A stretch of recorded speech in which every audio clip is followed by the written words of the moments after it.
Ukraine, wars and rumors of wars. And is this a water breaking moment?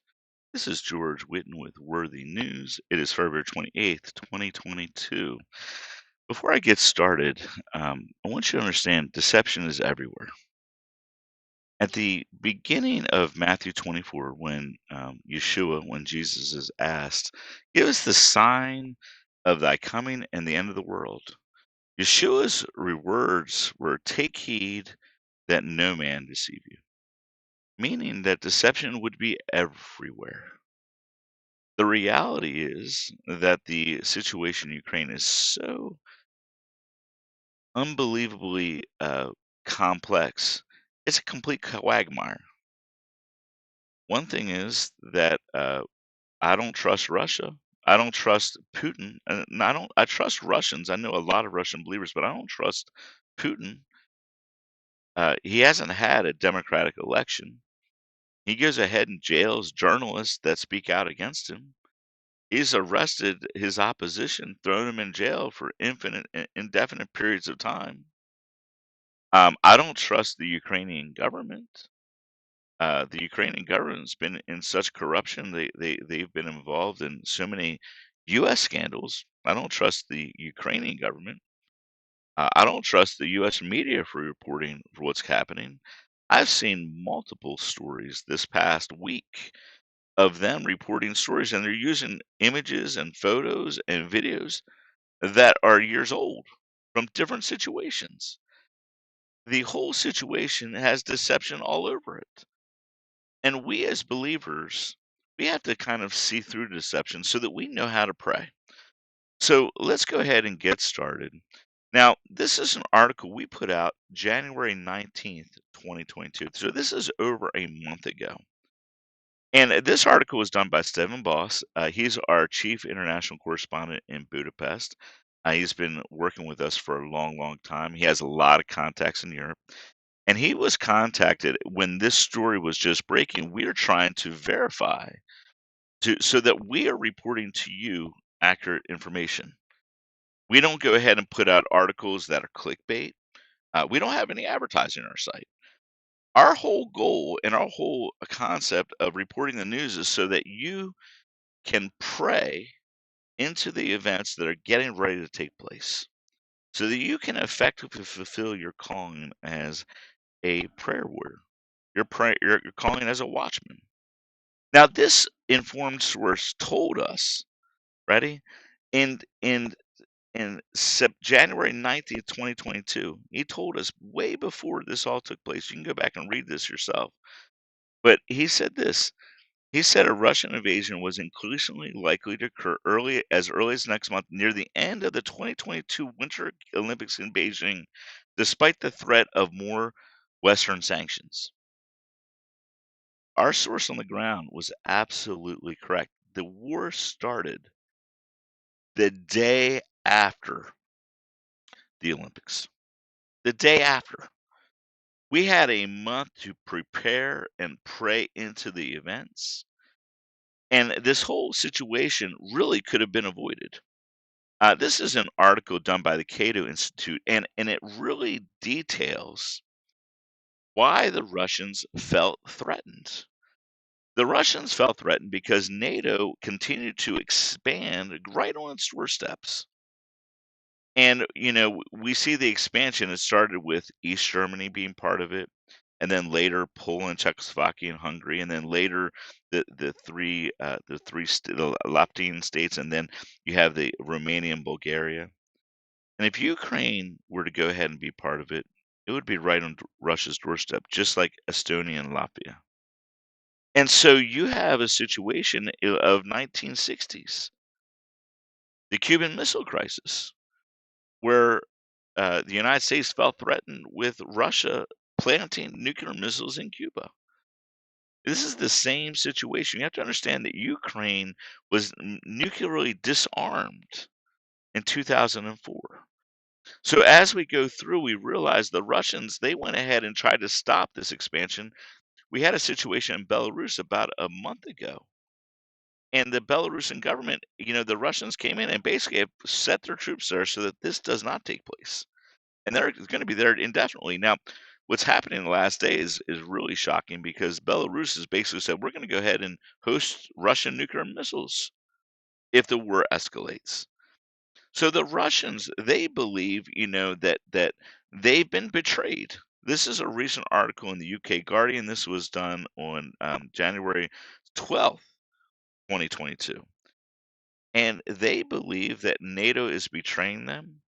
You have to understand that Ukraine is a vital export. It's a vital country. It is, it is the fourth largest country in the world as far as um, natural reserves are concerned. I mean, it has the number one proven reserves in uranium in Europe. It's the second largest in coal reserves. It's the second largest in iron ore reserves. It has a population of more than 40 million people, so it's got a population more than Poland. Obviously, it's a huge agricultural country. It is number one in the world in sunflower and sunflower oil exports, second in the world in barley, the third largest producer of corn, the fourth largest producer of potatoes, the fifth largest producer of rye, the eighth largest producer of wheat. So this is a country that is in the crosshairs. Now, of course, Putin, who is a former FSB, which is the kind of the KGB, I guess, but the FSB was basically what came after the KGB. He is an intelligence officer, so he is a masterful liar. You can't trust anything out of this man's mouth. And the irony is that in order to go ahead and push a war, you got to make a villain. And so he's gone ahead and called the Ukrainian government a bunch of drug addicts and neo Nazis. Which is kind of funny because, Zelensky is Jewish. And Zelensky is not only Jewish, but his grandfather was he had three other brothers. So it was a family of four brothers. Three of the brothers died fighting the Nazis in World War II. His grandfather is the sole survivor of that, and he is the offspring of that whole era. And here is a man, a Jewish man, that won 72% of the vote in Ukraine. Now, I don't know about you, but I don't know how you could win 72% of the vote being Jewish in a neo-Nazi country. So, the propaganda machine is very crazy. But the Russians have moved their entire forces. This is a map just before the invasion of Ukraine. They built up their entire forces surrounding Ukraine. They moved everything over to it. And so now we have to understand what is happening in Ukraine, and the country is not as crystal clear as some would make it out to be. Because inside of Ukraine, it's much like the United States. There are multiple states. If you even within states, if you go to California and you go to LA and then you travel to Sacramento, the people in Sacramento are completely different than the people in LA. And it's the same thing within the United States. So within Ukraine, there are situations just like that. And the two states, or the two places that declared its independence, like Luhansk and Donetsk, well, they're Russian speakers. Donetsk, the population which speaks Russian is 90%. Luhansk is over 70%. Crimea, which was already annexed in 2014 with a Russian invasion, they're 90% Russian speakers. Now, watch this map carefully because you'll see that the Ukrainian on Kiev and the western part, they're not Russian speakers. When you look at the invasion that took place, you'll see that the Russian forces, where they started their invasion, were all in Russian areas. The areas over here were airstrikes. There are no Russian forces. And so we see that the invasion, which started on February 24th, which was very slow, and it's really moving extremely slow. The resolve of the Ukrainians, which most people do not understand, is that the Ukrainians have a deep animosity toward the Russians, and it stems back to the days of Stalin. Stalin, during the communist era, starved out the Ukrainians. There was a huge famine that killed millions of Ukrainians. And so there is this deep animosity, and now Ukrainians armed with javelins. For those that don't understand, javelins are is a change in the battlefield. It is a shoulder-hosted rocket that can hit targets 2 miles away, and when it hits, it destroys it. And it's built in such a way that when it's fired, it starts off slow and then picks up speed. It goes up to about 500 feet in the air, looks for a target, and then it goes straight down in such an angle that the Russian defenses on Russian tanks aren't really that effective against it. And so right now we're seeing the same situation happen that took place in Ukraine. I mean, in Afghanistan. In Afghanistan, you had in Afghanistan in the 1980s, the change of the war was the use of Stinger missiles to shoot out Russian helicopters. This is is something that can be rearmed over and over again. Now the Russians are really creating animosity because they're sending in Chechen special forces. For those that don't understand, the Chechen special forces are Muslim. So the irony is that 40 years ago, the Russians were hunting or basically invaded a Muslim country to defeat Islam in that country, and now they're using Islam to try to defeat the Ukrainians. Now they've been given Dexa cards just like the United States gave out Dexa cards in the Iraq War, hunting Saddam Hussein, hunting his generals, and so forth. And when they go ahead and they talk about how big this thing is, I mean, the people that were the forces they unleashed, this was a video that came out. I mean, you're talking about thousands of soldiers that are prepared, that are ready to go to battle. And as you go through this, and as you start realizing they're not only prepared, they're ready to go. They're Muslims. Now, what's getting really interesting is that the Ukrainians went ahead and they went ahead and posted out videos. And the videos of them are taking their bullets and dipping it into pig lard. And they're loading their pig lard and putting it into bullets so that it sends fear into the Muslims because if they get killed by an unclean, object like pig lard, they won't go to paradise. And so now the propaganda is getting very, very interesting. On top of that, um, President Zelensky rather, he went ahead and released all of these prisoners out of the jails.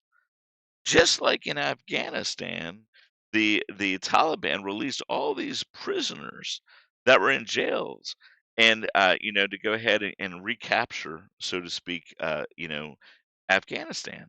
Well, here we see the same scenario all over again.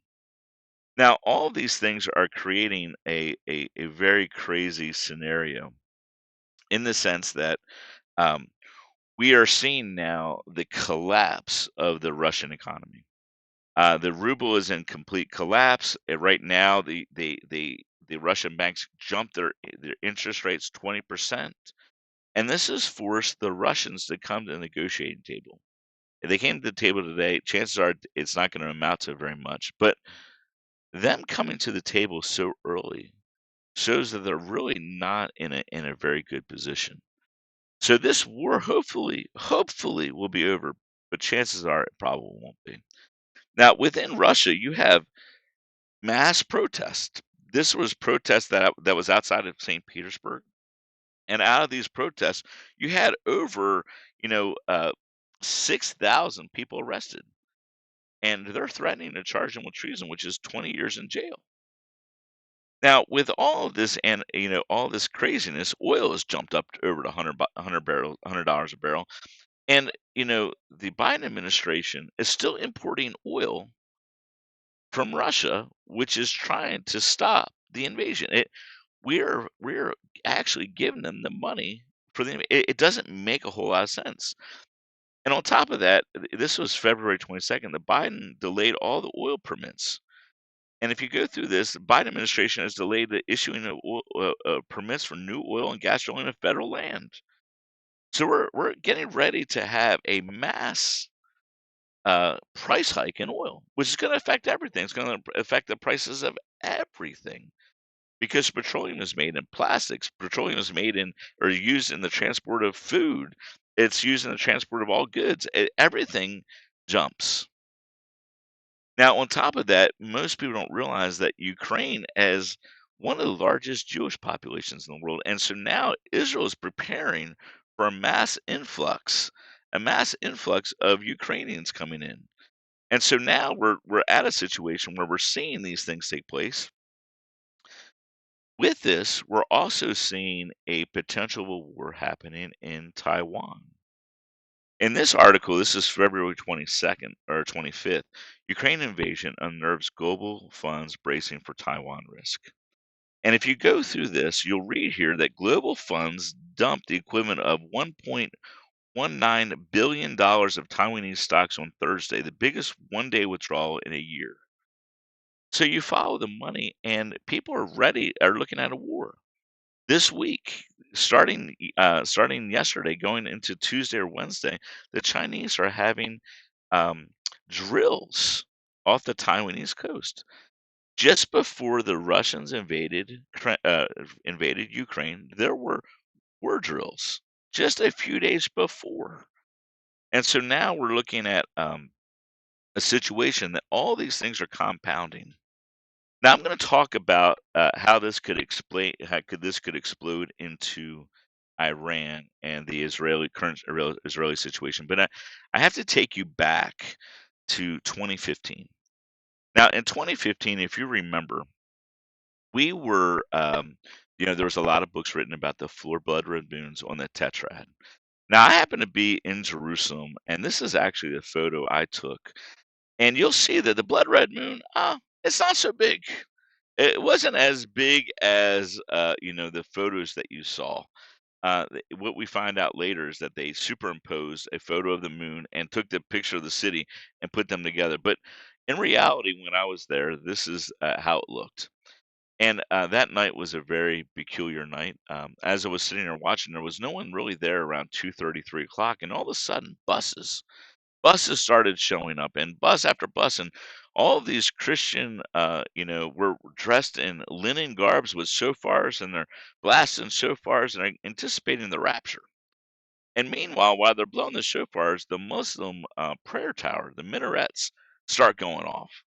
And you hear these Muslim prayers on the Mount of Olives. Everything's getting really crazy, and then as the minarets are going off, well, the Christians weren't going to be outdone, so they're blasting shofars.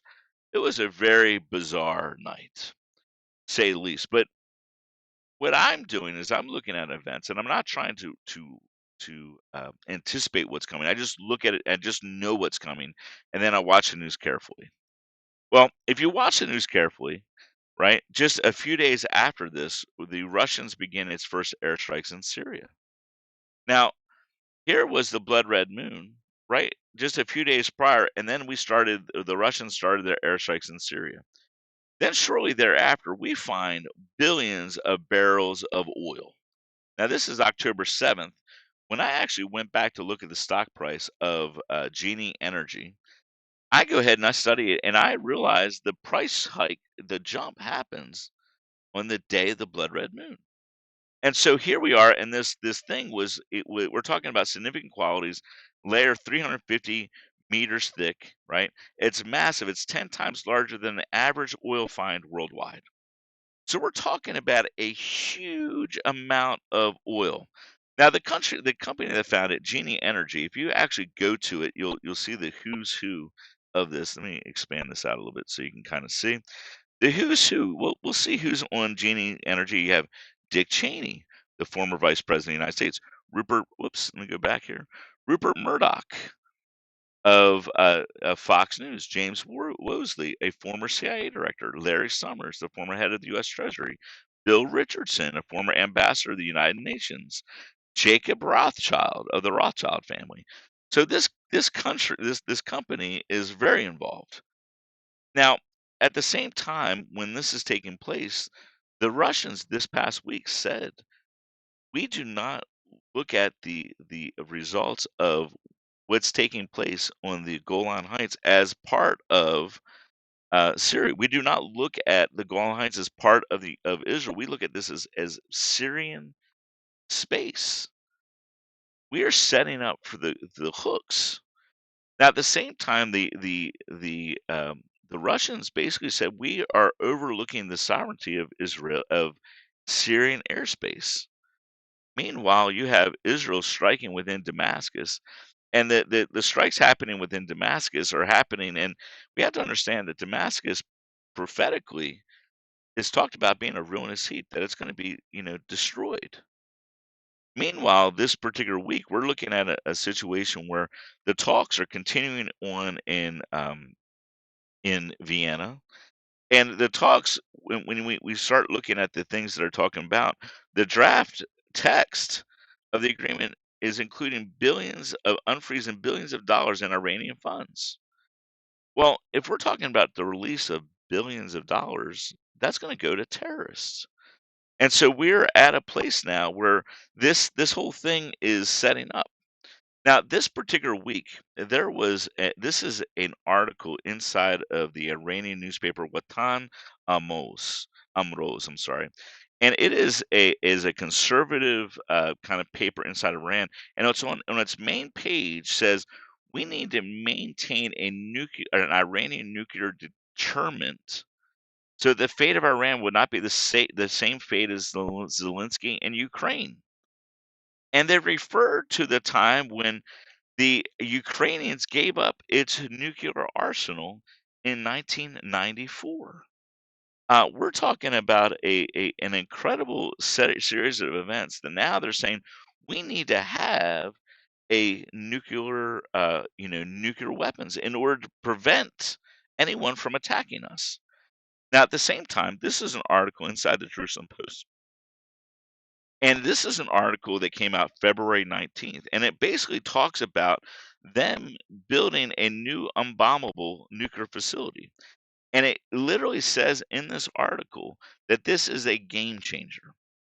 The new enormous nuclear threat is a new underground facility is digging and building in the Natanz area, which goes so deep under a mountain so large that will leave the Fordo facility in dust in terms of how difficult it would be for the IDF to strike it. That this is now a developing new nuclear threat that could be a game changer. All of these events are taking place right now. And so we ask ourselves, what are these events taking place and how can we pray into these events and what should we be doing? Well, obviously we need to be praying into these events because this pressure is being allowed by God. What I believe is really to unleash what I call a water breaking moment. And I've spoken about this for years. I believe that we're coming to a place where the pressures are being brought on so significantly by wars, by pandemics, by different things that allows the body of Messiah to refocus its attention on the Lord instead of being distracted, refocus his attention. And you'll never find an atheist in a foxhole. I guarantee you that the Ukrainians are praying now a whole lot more than they did, 2 weeks ago.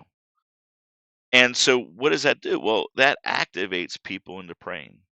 Because I believe while we see the rise of evil, while we see the rise of the tares, we have to recognize that the wheat is also coming to harvest. We're at a place now where this is a population curve of the world, that the harvest of the world, we're at 7.7 billion people. That the remnant of our generation will probably eclipse the remnants of every generation before us combined. God is getting ready to do something spectacular. Everyone is freaking out. Do not freak out. The Lord told us there'd be wars and rumors of wars. And the very next thing he said was, see that you're not troubled.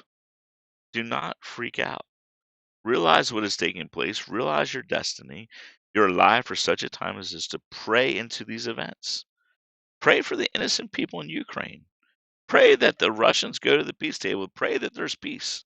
Pray that some kind of massive transformation happens in Iran. Pray that a massive transformation happens inside of Israel. The one thing that we as believers can do is pray into what God is doing. And God is getting ready to usher in a harvest of harvest. And we're alive for that. So thank you for listening. My name is George Witten. I am the founder and editor of Worthy News, and I am just anticipating what God is doing in our day. God bless you.